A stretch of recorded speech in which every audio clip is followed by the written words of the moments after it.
Brief disclaimer, there's stronger than usual violence this week, as well as a woman becoming the captive of a lecherous, evil man, with, unfortunately, everything that implies. We don't get explicit at all, but I just wanted to let you know that it's there. Please follow the link in the show notes or check out the post on mythpodcast.com for more information. This week on Myths and Legends, it's a story from West Africa about love, sacrifice, and violent spirit monsters raiding your village. The creature this week is a smelly pteranodon, menacing turn of the 20th century America, and why the Old West was a dangerous place for dinosaurs.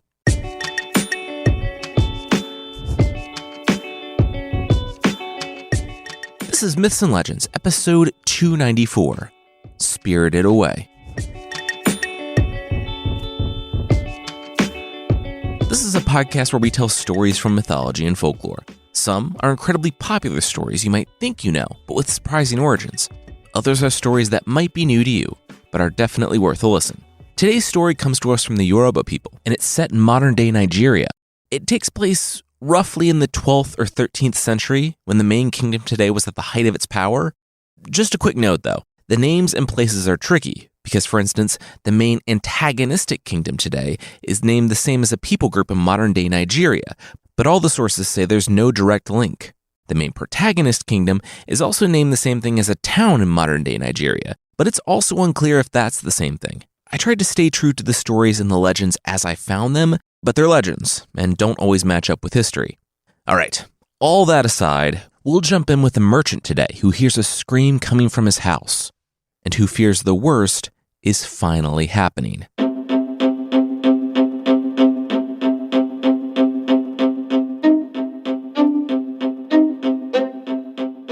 A scream went up from the edge of the village. The merchant trembled. No, it was happening. It was finally happening to them. Feet beat the dust off the road as people ran not toward the scream, near the market, to help the woman, but away. They had come. They had come, and there was nothing that anyone could do to stop them. This market would fall too. This village with it. The only thing that people could do was make sure they didn't go too. The merchant's stomach was a stone when he saw the black billowing into the sky. His home. Then he breathed. It wasn't the forest spirits, it was some accident. But still, his home was burning. His wife and children had run out in time. He was still a few hundred meters away when he heard two cries. His wife, pointing toward the house, and then the reason for her terror. Their baby was inside. The merchant ran without thinking. He barreled through the door. He didn't even feel the fire as it singed his skin or care that everything he had worked for was coming down around him. He found the baby in the flames, lifted him up, and ran for the door. He charged through the doorway and breathed. He saw the tears in the eyes of his wife and children. Even with nothing, they still had each other. Then he saw the reason for the fire. The leaves. The leaves behind his family were moving. They were a mass. 5 of them. His wife lowered her hand when she saw the look of terror on his face. Everything was okay now, right? A gag forced its way in between her teeth. The forest spirits. The forest spirits had started the fire to smoke his family out. The merchant set the baby down in the grass, a safe distance from the house, and picked up an axe they left outside for cutting wood. His family wouldn't be taken. One of the shuffling mounds of grass that wasn't subduing his family rushed toward him, and he swung the axe. It only found leaves. The merchant didn't understand. That blow would kill a normal man. More leaves came shuffling out, filling the gap that the axe had made. The forest spirits really were just that. Spirits. You couldn't kill spirits. They were cursed. His breath left him as a dagger slid into his side. He looked down in disbelief at the blood. A hand made out of leaves palmed his chest and shoved him back into the burning house. The last thing he saw, before he saw nothing at all, were the forest spirits dragging his wife and children away and scooping up his baby from the grass. "I don't know how I survived," the merchant said, on his knees before the king, the burns only now beginning to heal. He woke up covered in rubble and debris. Digging himself out from the remains of his house, he found desolation. Those who weren't dead were taken. The forest spirits had ransacked his entire village. They were gone. They were all gone. He didn't waste time. He walked to the palace of the king and collapsed on the man's doorstep. King Moremi rose after hearing the merchant's stories. He was the king, and he would defend his people. The warriors were to investigate the village and the market where the attack took place, follow the destruction. You can't take that many people and leave without a trace. The forest spirits had to be out there. If they could stab, they could be stabbed. If they could bludgeon, they could be bludgeoned. Justice would be done. But it wasn't. Of the warriors that returned, only one would speak of what he saw. They fought like ghosts. They were ghosts. Ghosts that used the trees to take form. They raided in the daytime. When warriors were up and ready, you couldn't hit them. The king sat back in consternation, trying to consider his next move. While he did, more and more markets fell to the forest people. The forest people that no one knew how to fight. Not even Queen Moremi. Now, some sources call her the queen, some sources call her a consort, and still others just call her a villager. For simplicity's sake, we'll call her the queen. The king was frozen in fear. He didn't know what to do, and he only hoped that the raiders didn't come to his city. The queen knew that something had to be done, and if the king wasn't going to do anything, she must. Only, unlike her king, she knew what next step she had to take. So, she went down to the river.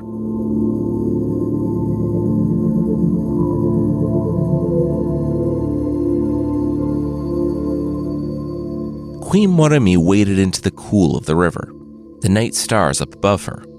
It was peaceful, but she hadn't come here for peace. She breathed deep and called on her, the goddess, the great mother of the Esmeron River. For a long time, there was nothing, only the silence of the forest at night, which wasn't silence at all. But Moremi knew. She could wait. She knew her only path forward was in this river, talking to the one who brought them fish, fresh water, and helped them carry their goods far away. Her faith was strong, and it was well-founded. As she breathed, sitting in the water, a shape took form for her. The woman, the goddess. Moremi was respectful, but she didn't cower. She didn't beg. She was a queen, after all. Esmeron, Queen Moremi bowed. She greeted the great mother of the Esmeron River. She said that the river's child, the queen, had come with a broken heart. The forest spirits wanted to destroy them. They raided relentlessly, and they would destroy them, unless the goddess came to her aid.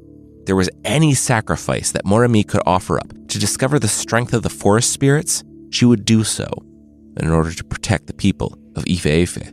Her people. The river goddess didn't smile. She barely gave any reaction at all. Did the queen know what she was offering? Moremi hesitated only for a moment. She knew you didn't deal lightly with the old gods. The river goddess, she formed the land. She looked after them all. But she could also be hard, capricious, unforgiving. She drowned the careless and the inexperienced. She was their friend because they respected her. She could easily dry up or flood or divert her waters, all of which would destroy them. But Moremi knew what she had to do. She nodded, yes. She would make the sacrifice. Whatever Esmeron asked. Esmeron met the queen's eyes. That day wasn't today. After her people were safe, she would tell the queen what was to be sacrificed. And now, she would tell Moremi how the woman could learn the secrets of the raiders of the forest. The pair exchanged a few more words before Esmeron told Moremi to go.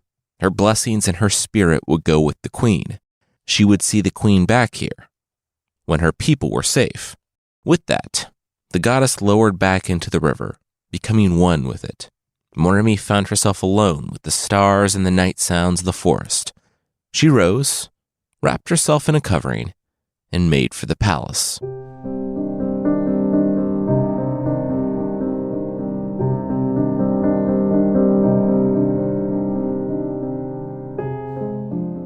You're leaving at this time with all the stuff going on? King Oramian asked. Why? The goddess told me to. Moremi was packing her pack. So you were talking with the river, then? Moremi leveled a glance at her husband, the king. The man held up his hands. Sorry, it's just... She knows how that sounds, right? For the queen to be talking to... water? Moremi stopped him. This was the only viable plan they had. If she didn't do it, she wouldn't be a queen. Their son, she gestured to the sleeping baby on the other side of the room, wouldn't have a kingdom. They couldn't sit by as their people were dragged off to who knows where. The king didn't like it. His queen leaving by herself when there was so much uncertainty out there, but he wouldn't and frankly couldn't very well stop her. Moremi looked to the horizon. It was almost dawn. She didn't want the city knowing she had left. She needed to go. She bent down and kissed her son on his forehead and embraced her husband. Moremi said she would return, and when she did, she needed the king to be ready. She stole off into the cool of the early morning, off west, while the sun rose behind her.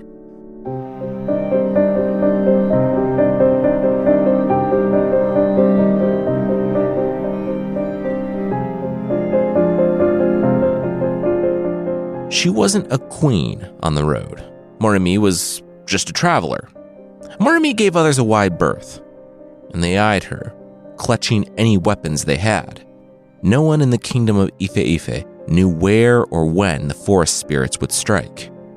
Very few, like the merchant, had escaped. They were right to be wary.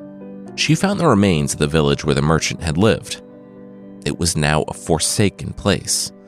Some of the houses had been lit to smoke out the inhabitants, but she imagined that once enough chaos started, the forest spirits could blow through the doors with impunity, if they even needed to go through doors. For all anyone knew, they could pass through walls, their leaves fluttering in and reforming on the other side. Moremi reached the merchant's home. She traced his footsteps, that of his family, and Moremi remembered the warriors her husband had sent, and followed their trail into the wilderness. She walked for several more hours. It wasn't difficult to follow the trail. Whole families, taken and prodded along, made for easy tracking. Whatever power the spirits had, they couldn't make the people disappear. But what were they doing with the people? She bent down to take a long drink from the river, the cool helping her in the heat of the day. The river goddess had only told her to go this far, to go to the ruined village the merchant told of, to follow the tracks into the forest. She had already passed the place where the Ife warriors had fallen to the spears of the forest spirits. Fallen or fled. She had pressed onward. The paths had forked off this way and that, but she stayed with the main one. From her limited tracking experience, it looked like the forest spirits were taking individual groups. Now, even the main path was starting to fade, and as Moremi drank, she didn't know what else to do. The goddess had only told her to come so far, and there was a crack of a stick behind her. In one motion, she pulled her knife, but before it found the neck of the man behind her, his knife found hers. No, he said, holding out a hand. Easy now. It wasn't a forest spirit. He was just a man, a warrior of the Ugbu, the enemies of her people. She had been tired, and he got the jump on her while she bent down to drink. She searched frantically. Moremi knew that she wasn't meant to be killed or captured by the Ugbu. She was supposed to find out how to stop the forest spirits. The knife. Now, the man demanded. His tone made it clear that if she refused, her blood would flow with the river. Moremi deposited her knife in the hand of the warrior. He threw it in the water, and then used that hand to get some rope from his pack. "Wrists," he said, and she held out her wrists to be bound. He was efficient at binding one-handed. When he was done, he jerked her to her feet and told her to wait by the tree. If she tried anything, she was dead. As he went through her pack, she was thankful she left no indication as to who she actually was. He threw her bag in the river as well, and said she was coming with him. She looked all around, frantically. She had come seeking the forest spirits. Moremi couldn't be captured by the Ugbu. The queen calmed herself. If the goddess of the river was to be believed, then she was right where she needed to be. She breathed deep and followed her captor.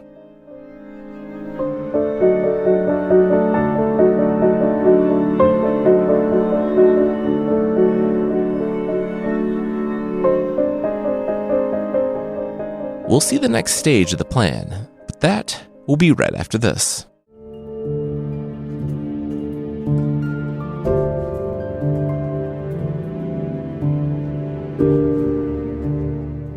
"She's beautiful," the Ugbu man said to the other. He looked Moremi up and down. Could he, buy her? Moremi grimaced. Her captor was incensed. Sell her to him? Did he have any idea how that sounded? That sounded terrible. Moremi's eyes widened. Wow, surprisingly decent captor. No, she's going straight to the king. He'll pay more than you ever could. Moremi grimaced again. Okay, yeah, everyone's terrible then. Moremi kept the faith that she was right where she needed to be, though. When she was sold, so her captor could be the king's right-hand man, when she was taken to the king's room. She fell into a role. She hated every moment of it, but the king didn't know that. The Ugbu king had been trying to kill her husband, her true husband, since before they were married.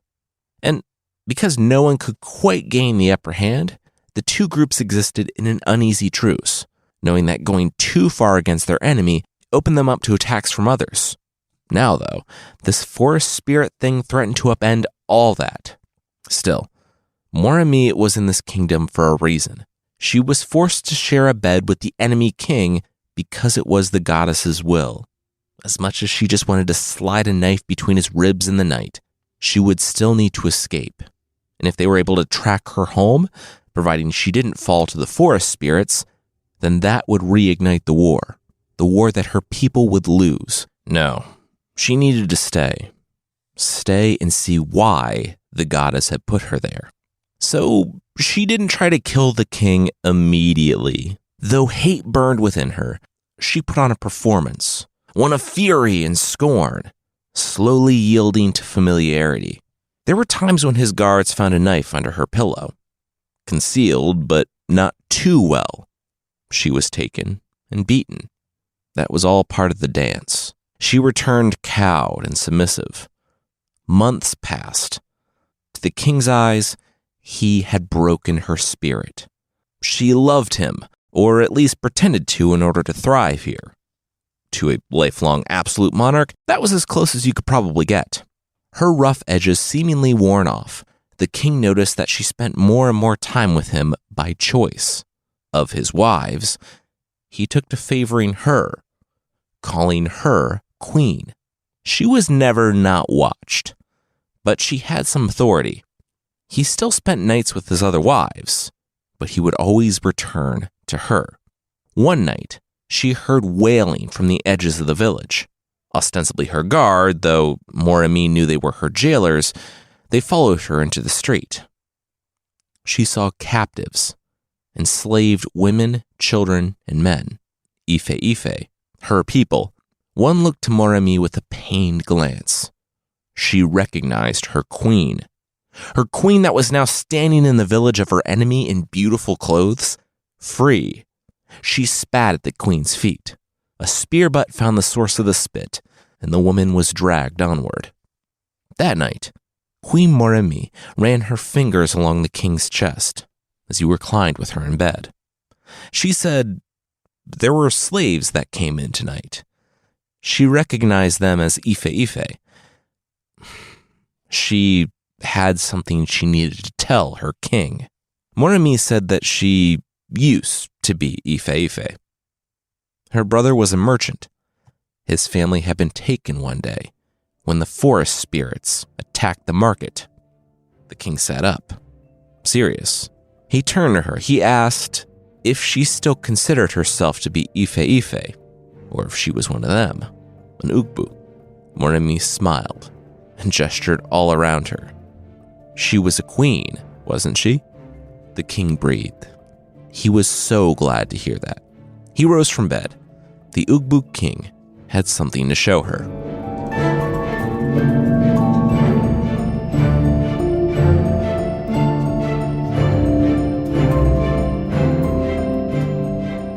Queen Moremi looked at the storehouse. The storehouse lined with costumes, suits made out of raffia leaves. The forest spirits, the Ugbu, were masquerading as the forest spirits. They are so superstitious. They barely even fight back, the king laughed. The queen reeled. The forest spirits are spirits. You can't hit them, the queen said, feeling the dry leaves. Yeah, it turns out that when you believe you can't hit something, you don't, the king said. The suits gave them a certain level of safety, too. They made the attackers wider and taller. So when they were hit, there was a good chance it went right through, hitting nothing, only reinforcing the fact that they were spirits. The king sometimes went out, and oh my gosh, Moremi should see their faces when they hit the suit to see only leaves flutter to the ground. You could almost watch their spirit break, their hope evaporate. It was beautiful. They were systematically weakening the Ife Ife, selling their people into slavery, destroying their markets, and killing any warriors who came after them. Then, when the time was right, they would descend on the villages, on the king. It wasn't long now. Just a few more raids. The queen smiled. Her king was so smart. By morning, Moremi was nowhere to be found in the kingdom of the Ugbu. She ran through the night, without fear of the enemy or the forest spirits. The goddess had done it. She had revealed the secret.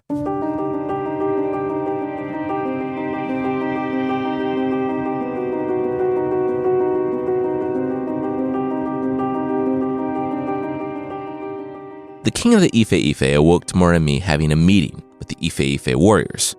He didn't know what was going on. His wife was back, and also not dead. She had been gone for months. He tried to embrace her, but she stepped back. They needed to talk. She had been taken against her will. That things had happened. The king told her that it didn't matter. Whatever it wasn't her fault. But she had done it? She had figured out what was going on with the forest spirits? Moremi said yes. She told the king everything. On her last talk with the king of the Ugbu, she learned the markets he was going to hit next. This was it.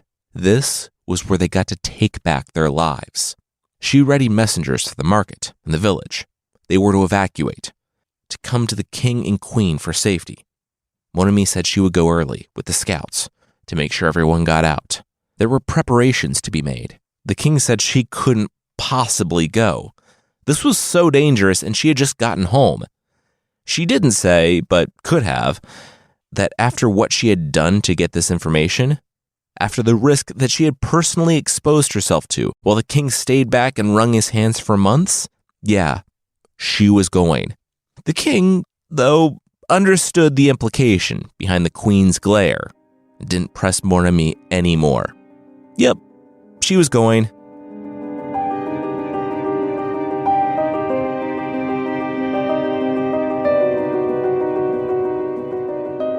The king of the Ugbu was on this raid. He needed something to take his mind off his favorite wife's escape. He was out to make sure her people paid for her selfishness, and maybe treat himself to a new wife or two. Slow day at the market, though. only a few men. He told his warriors to fan out. Hit the village, too. Do the fire thing. The villagers always freaked out about that. With a rustle, a few of his men broke off to go menace the village, while the king and the larger team would take the market. Slaves, goods. A few more times, and hamstrung by hunger and fear, the king of the Ife wouldn't have a choice but to surrender. The king of the Ugbu crouched low. Pop out of nowhere, surprised the merchants. This was awesome. They never saw it coming. Then, the king couldn't breathe. He looked down. An arrow stuck out of the leaves. It was in his chest, right in the middle. There was a rustling from the edge of the market. The men in leaves were being pushed at spear point, the ones that were supposed to go to the wider village. How? How had they been discovered? Then the king saw her, Moremi, his favorite wife. She stood not like he remembered her, cowed, beaten, and subservient, but as a queen. He would be impressed if he wasn't so terrified. "You," he spat. She only smiled. He said, "Okay, they got him." What were they going to do? Kill the king? Did she know what that would do to them? The war would destroy both of their kingdoms. Especially now, as soon as his warriors back home caught wind of this, Moremi said that they weren't going to catch wind of it. She had just spent months in his kingdom, learning where everyone and everything was. The Ife attacked a city right after the king left it. It was done. The war was over. The king laughed. Lies. He didn't know what she had planned for him, but he wouldn't be her captive. Moremi smiled. For a foolish, evil man, he was surprisingly correct. For instance, for one, when he said she was a queen, he was right about that. But she wasn't his queen. When he took her to the storehouse, and she felt the leaf suits, she knew from that moment what she would do to him. He was right. He wouldn't be her captive. She struck the flint.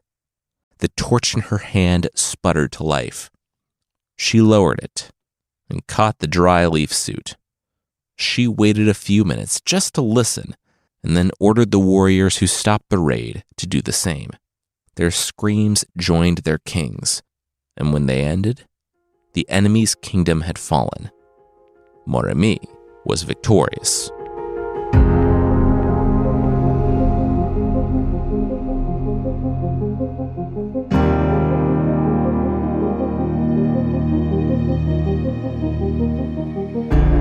We'll see that, even though the enemies are gone, the story is not over. But that will, once again, be right after this.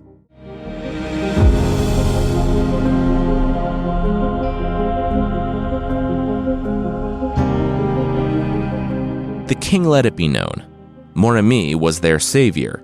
She had not only stopped the attacks from the raiding forest spirits, but she had given them what they needed to overcome the Ugbu kingdom. They were safe now because of her. She came back to feasts and celebrations in her honor. Furthermore, they had found where the Ugbu had been keeping the people that they enslaved before they were able to sell them off. The merchant who brought the first warning came, his wife and children with him, and he thanked Queen Moremi personally for her sacrifice and bravery. That evening, after the festivities, as they were lying in each other's arms, the king looked to his queen. Something was on Moremi's mind. He could tell. She gave him a half smile. He said, "Okay, they've been over this. Whatever happened, it didn't matter. She did what she had to do to survive. And she not only survived, but saved their kingdom." She said that it wasn't that. The celebrations, the honoring of her, it made her remember something. There was something that she still needed to do. The goddess of the river.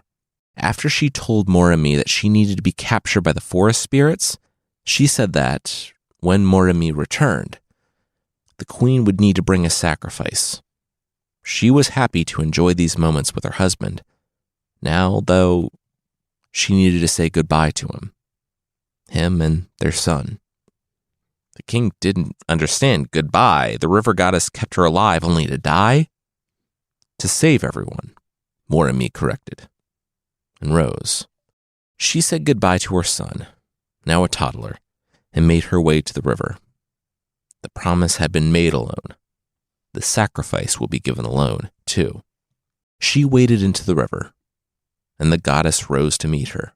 She bowed her head, thanking the goddess for saving her people. Now, she would give the goddess what she asked for, a sacrifice.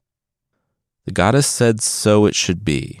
As Moremi lowered her head into the water, she heard the goddess ask for the flesh of her flesh, blood of her blood, her son, Oluragbu. Moremi stopped. What? The river said yes, flesh of her flesh, blood of her blood, her son. No, yeah, I heard that, but what? The river said that sometimes we don't get to choose the sacrifices we have to make. All this time, Moremi thought that she had been living on borrowed time, that the enemy would have overrun the village and killed her and her husband. She turned, begging the river goddess to change her mind, literally anything but her son. But it was like arguing with a river. The goddess sank back down. Queen Moremi left weeping, as the story says. The king begged her not to do it, and the people were awestruck. In the end, though, she did it. She took her child to the river and let him go. We don't know exactly why. Maybe because of what the river was going to do if she didn't. The river had used one woman to bring down an entire kingdom. How much easier to bring down theirs, and her son with it. Or maybe it was because she made a promise. She swore an oath. But despite ending in tragedy, the story of Moremi concludes with a spark of compassion. She and the king never had more children, but the people came together. They said they would be her children. Each and every one of them, and her story would be told for generations. And so, each year, the Ife people honored the bravery and the sacrifice of Queen Moremi. And that could be why you're hearing this story today.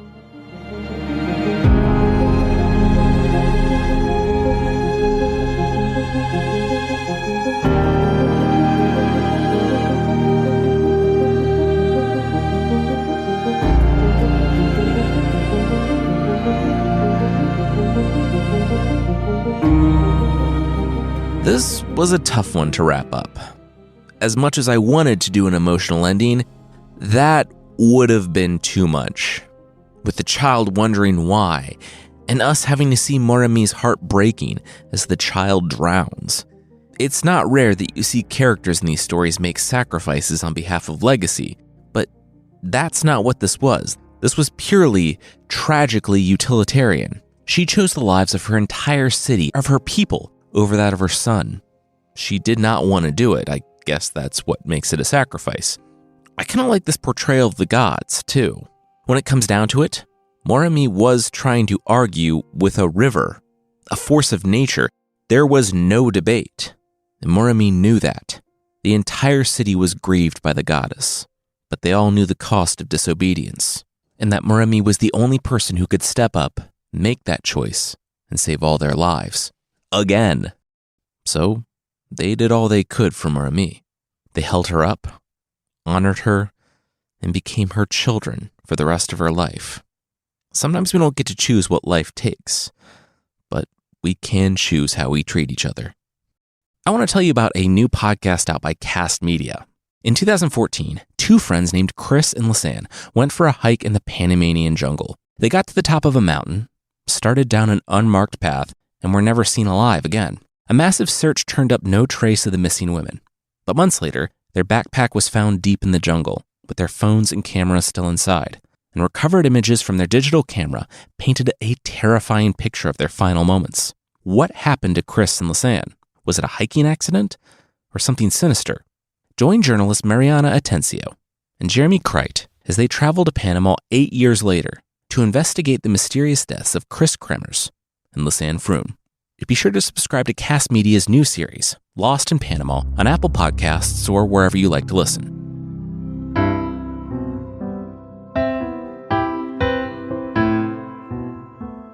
The creature this week is the Van Meter Visitor from Van Meter, Iowa, in the United States, a country in North America. Up until 2012, the Van Meter Visitor was just a monster. It was named in 2012 by author Chad Lewis, but the story comes from local folk tales and newspaper articles, one of which I posted on the website. The creature was like a pteranodon combined with a parrot combined with an anglerfish, and it's known for stinking so much that people pass out, maybe being Satan, and then getting shot so many times that no one has seen it in 100+ years. It lives about 10 miles, or 16 kilometers, west of Des Moines, Iowa. Just kidding, I know it's pronounced Des Moines. It started in 1903, when Dr. Alcott woke up to see an 8-foot-tall pteranodon outside his window, with a glowing light on the top of its head horn thing. When the light hit him, he smelled a horrible, overpowering odor that made him feel faint. He didn't faint, though. What did he do? Well, he shot at it, of course. That will be a common solution for everyone in this segment who spots this creature. Next up, Peter Dunn was closing up at the bank. When he looked up to the telephone pole across the street, he saw this majestic creature of the late Cretaceous period. I only know that from watching Dinosaur Train with my son, by the way. Anyway, Peter saw this rare creature before him, and what did he do? That's right. Shotgun blast right through the bank window. Didn't even go outside. What's even stranger about this, though, is that another doctor, Dr. White, heard the commotion at the bank and allegedly saw the creature climb down from the pole like a parrot, then flap off with its leathery wings. Of course, he shot at it too. Red Dead Redemption 2 takes place in 1899, and I kind of thought that it was exaggerating the amount of guns in the North American West and Midwest because it's a video game. The story of this creature takes place only 4 years later, though, and the town in the pictures looks like Valentine, so maybe it was right on, I don't know. Anyway, the town got together and decided that pooling their guns was the best, and followed J.L. Platt Jr., another townsperson, when he said he heard the strange noises at a mine at the edge of town. But the problem? The monster wasn't alone. It had a baby, or a smaller friend. There weren't any experts on dinosaurs or mythological creatures present, but what were present, though, were a bunch of guys with guns. The stinky monsters flew out, decided that that was a terrible idea, and then retreated into the mine, where they were never heard from again. So yeah, this is basically the story of if Jurassic Park dinosaurs somehow got their claws on a time machine and started menacing the Old West.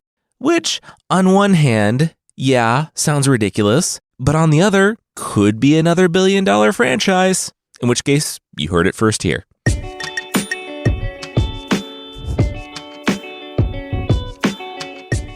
That's it for this week. Myths and Legends is by Jason and Carissa Weiser. Our theme song is by Broke for Free, and the Creature of the Week music is by Steve Combs. There are links to more of the music we used in the show notes. Myths and Legends is a registered trademark of Bardic Enterprises, LLC. Thank you so much for listening, and we'll see you next time.